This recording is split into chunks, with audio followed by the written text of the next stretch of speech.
going on this year? Less like, talking about it, just obviously, last season had an end point, this season had a starting point, and we just thought the best way that we could handle that situation is to just be very present and to just focus on what was right in front of us. And rather than having a long conversation about it, just like get ready for training camp and then, be really present in the second practice or the first preseason game or whatever was right in front of us. And we've tried to do that. We certainly accounted for the shorter off season. We pushed some things back to try to give the guys more rest and rejuvenation.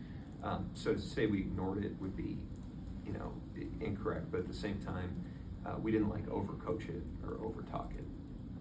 On the defensive side in this game, is minimizing Ja's attacks number one on the priority list? And what's unique about when he gets rolling, making certain that it doesn't get out of control?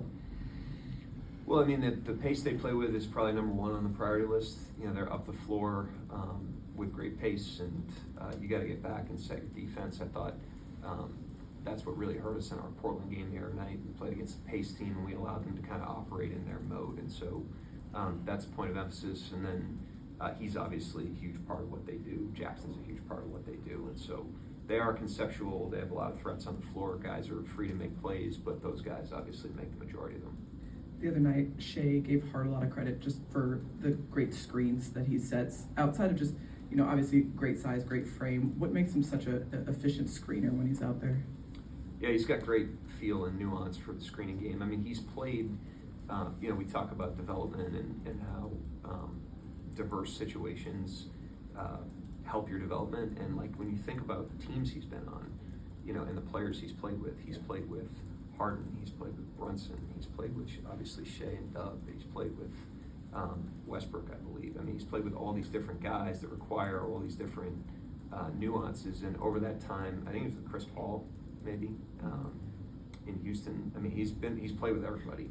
And so he's screened for everybody, and they all have different skill sets and strengths, and they get guarded in different ways. And he's just accumulated a huge catalog of information that he can now apply kind of on the fly. But yeah, he's obviously big and physical, but he's got great understanding of angles. He's got great understanding of how to change angles to try to confuse the defense and free up the guards. He understands when to hold screens and when to get out of them quickly. He's just got unbelievable instincts that he's built up over, obviously a long time and a lot of different, like I said, diverse experiences.